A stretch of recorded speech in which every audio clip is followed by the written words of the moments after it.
সোণপৰি গাঁৱৰ কাহিনী। সেউজীয়া পথাৰ আৰু মৰমীয়াল মানুহে ভৰি থকা সোণপৰি গাঁৱত ববিতা আৰু ধনেশ্বৰ নামৰ এহাল বৃদ্ধ দম্পতী আছিল। তেওঁলোকৰ একমাত্ৰ পুত্ৰ আছিল অংকুৰ। অংকুৰ আছিল চহৰৰ এখন কলেজৰ অধ্যাপক। অলপতে অংকুৰে চহৰৰ ছোৱালী পল্লৱীৰ সৈতে বিবাহৰ পাশত আবদ্ধ হৈছিল।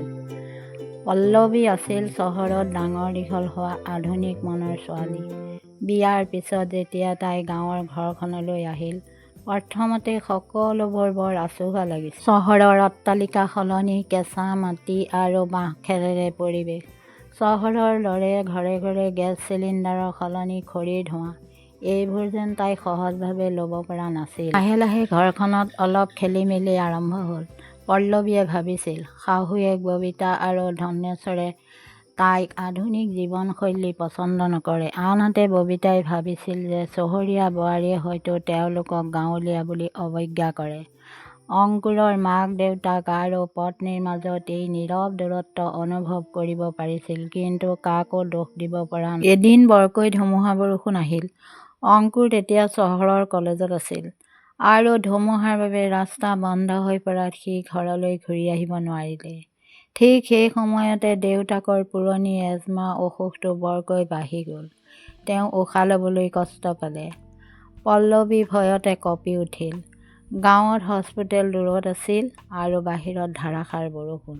ঠিক তেনেতে মাক ববিতাই ধৈৰ্য নেহেৰুৱাই ঘৰতে থকা তুলসী, আদাৰ সৈতে কিছুমান বনৌষধি লৈ দেউতাকক খুৱাই দিলে আৰু পল্লৱীক ক'লে, "আই ঔ, ভয় নকৰিবি। চহৰৰ দৰে আমাৰ ইয়াত ডাঙৰ ডাক্তৰ লগে লগে নাপায়। কিন্তু প্ৰকৃতিয়ে দিয়া ঔষধ আমাৰ হাতৰ মুঠিতে আছে।" মাকৰ আত্মবিশ্বাসী ৰূপটো দেখি পল্লৱী আচৰিত হ'ল। তাই লগে লগে মাকৰ লগত লাগি দেউতাকৰ ভৰি দুখন সেকি দিলে। দুয়ো মিলি গোটেই ৰাতি ধনেশ্বৰক শুশ্ৰূষা কৰিলে। পুৱালৈ দেউতাক বহুখিনি সুস্থ হৈ উঠিল। পিছদিনা পুৱা চাহ খাই থকা টেবুলত পল্লৱীয়ে মাকৰ হাত দুখন খামুচি ধৰিলে। তাইৰ চকুহাল চলচলীয়া হৈ পৰিছিল। তাই ক'লে, "মা, মোক ক্ষমা কৰিব। মই ভাবিছিলোঁ আপোনালোক পিছপৰা। কিন্তু মই বুজি পালোঁ যে যি অভিজ্ঞতা আৰু ধৈৰ্য আপোনালোকৰ আছে, সেয়া মোৰ কোনো কিতাপত নাই।" ববিতাই হাঁহি মাৰি বোৱাৰীয়েকক বুকুত সাবটি ল'লে আৰু ক'লে, "চহৰৰ চকাৰবেগী জীৱনটো বেয়া নহয়, আৰু গাঁৱৰ এই শান্ত শিপাডালো মিছা নহয়। তুমি চহৰৰ পোহৰ আনিছা, আমি গাঁৱৰ ছাঁ দিছোঁ। দুয়োটা মিলিহে সংসাৰখন ধুনীয়া হয়।"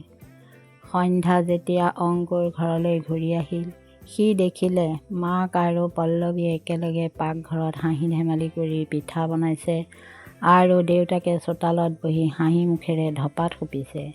ঘৰখন সঁচাকৈয়ে স্বৰ্গলৈ ৰূপান্তৰিত হৈছিল। শিক্ষা জীৱনত আধুনিকতাৰ প্ৰয়োজন আছে, কিন্তু নিজৰ শিপা বা পৰম্পৰাক কেতিয়াও পাহৰিব নালাগে। পাৰস্পৰিক সদ্ব্যৱহাৰ, ধৈৰ্য আৰু সন্মানেৰে যিকোনো দূৰত্ব মচি পেলাব পাৰি। বয়সস্থ লোকৰ অভিজ্ঞতা আৰু যুৱ প্ৰজন্মৰ শক্তি, এই দুয়োটাৰ সংমিশ্ৰণৰে এখন সুখী পৰিয়ালৰ মূল চাবিকাঠি।